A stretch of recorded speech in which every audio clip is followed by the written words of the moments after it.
when I was a brand new convert,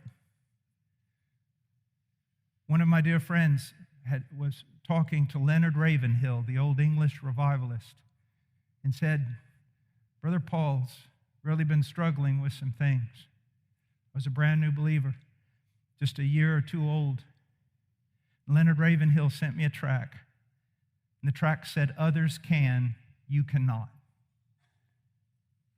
And what that tract basically said was this: yes, others can play with the world, others can walk hand in hand with the world, others can live trivial lives and play trivial games, but if you want to be an instrument of God, you cannot.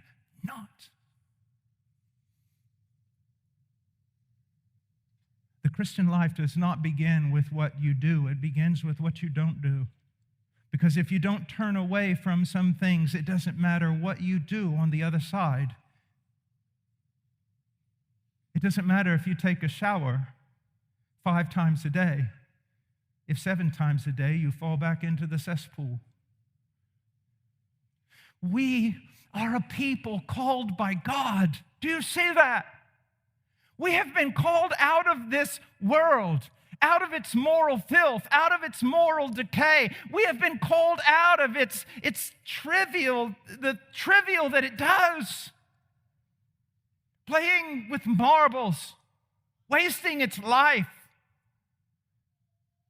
until it finally crawls into the grave, no wiser than when it started. You've been called out to serve Him. You've been called out for eternity. You've been called out. So come out. The things in your life that are soiling you, the things in your life that are holding you back, the sins that are besetting you, let them go. You say, well, I'm in a holy church. It doesn't matter if you're in a holy church, if you're not a holy person. You say, I'm in a church that is really, really given to the Great Commission. It doesn't matter if you're not given to the Great Commission. You don't fight this war by proxy. You are so special. You have a place.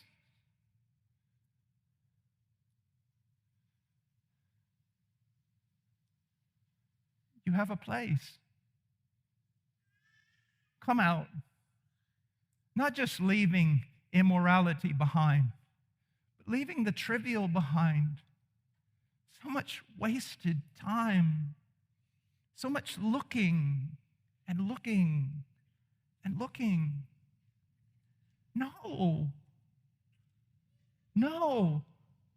That's not for you. As wine is to be given for those who have no hope, let those things be given to people who have no hope. But you have hope of eternal life and eternal glory and of eternal purpose. Awake, sleeper, and arise. Come out from among them. He has called you to be sons and daughters. You were born in Zion. Your name is inscribed in the book. Come out and join forces with those who labor, with those who suffer, with those who cry, with those who fight.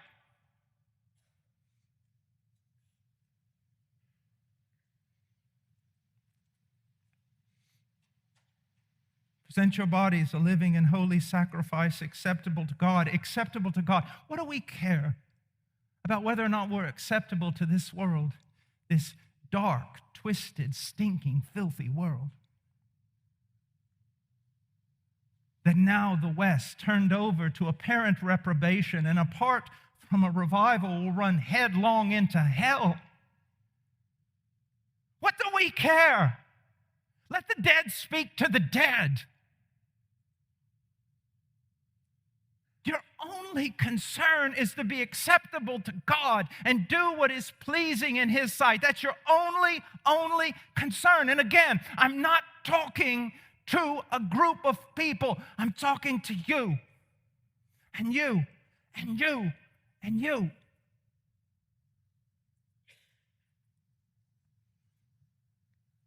Acceptable to God, which is your spiritual service of worship.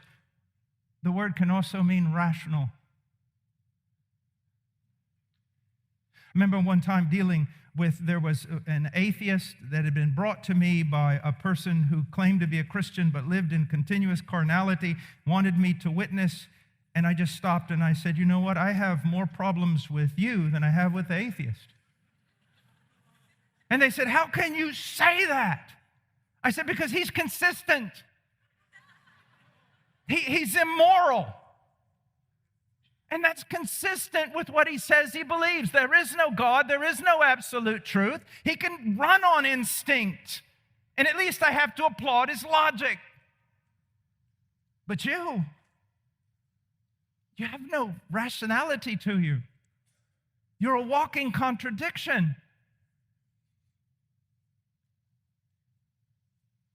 If Jesus Christ is Lord to you, and he is, but if you claim to be aware of it,